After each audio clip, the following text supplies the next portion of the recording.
Perkenalkan, saya nama Teresia Mega Putri Sinurat, NIM C0E020007, Fakultas Ekonomi dan Bisnis, Prodi Keuangan Daerah D4.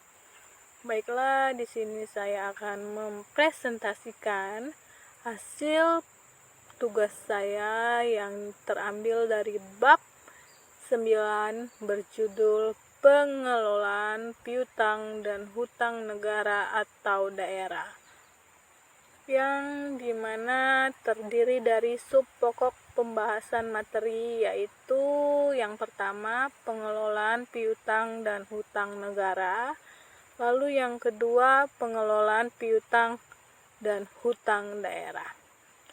Pertama-tama saya akan menjelaskan mengenai pengelolaan piutang dan hutang negara. Apa yang terlintas dalam benak Anda ketika mendengar tentang piutang dan hutang negara?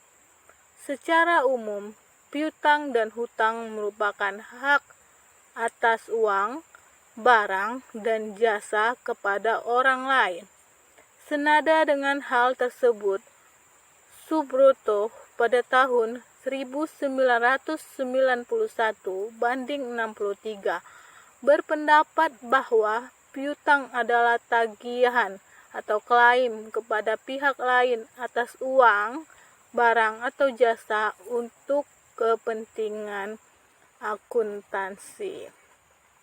Piutang dan hutang negara juga dapat disimpulkan sebagai jumlah uang yang wajib dibayarkan kepada pemerintah pusat atau hak pemerintah pusat yang dapat dinilai dengan uang sebagai akibat perjanjian atau lainnya berdasarkan peraturan perundang-undangan yang berlaku atau akibat lainnya yang sah.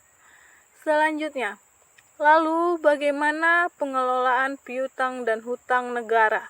Pengelolaan piutang dan hutang negara atau State Receivables Management Process memiliki ruang lingkup sebagai berikut.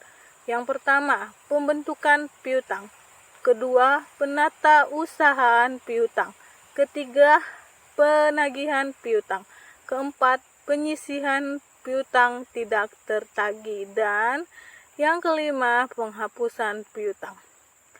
Optimalisasi pengelolaan piutang dan hutang negara tidak hanya diarahkan pada tingkat penyelesaian piutang, tetapi justru harus dimulai dari hulu, yaitu mencegah piutang negara timbul. Lalu bagaimana dengan cara pengelolaan piutang dan hutang negara? Cara pengelolaannya yaitu pertama, dengan mengelola piutang dan hutang dengan mengetahui posisi neraca. Kedua, dengan memprioritaskan hutang berbiaya tinggi. Ketiga, negosiasi dengan kreditur. Keempat, restrukturisasi hutang. Kelima, siapkan daftar penagihan tepat waktu. Dan keenam, menghitung perputaran piutang. Selanjutnya yang kedua, pengelolaan piutang dan hutang daerah. Apa itu piutang dan hutang daerah? Piutang dan hutang daerah dapat juga dikatakan sebagai pinjaman daerah atau semua transaksi yang mengakibatkan daerah menerima sejumlah uang atau menerima manfaat yang bernilai uang dari pihak lain, sehingga daerah tersebut dibebani kewajiban untuk membayar kembali. Piutang dan hutang tidak selalu karena kondisi suatu daerah sedang bermasalah, namun bisa saja untuk menjaga perputaran keuangan dalam suatu daerah. Selanjutnya, pengelolaan piutang dan hutang usaha atau dagang sangat berkaitan dengan pengelolaan keuangan bisnis pada suatu daerah, sehingga harus dengan perencanaan, observasi, dan penilaian yang benar.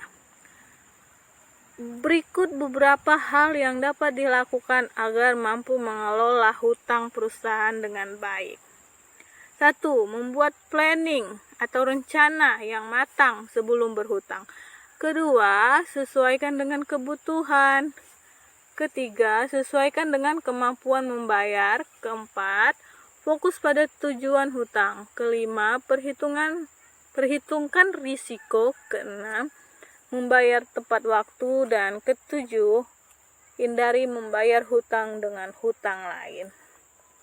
Baiklah, sekian presentasi dari saya. Semoga bermanfaat dan terima kasih.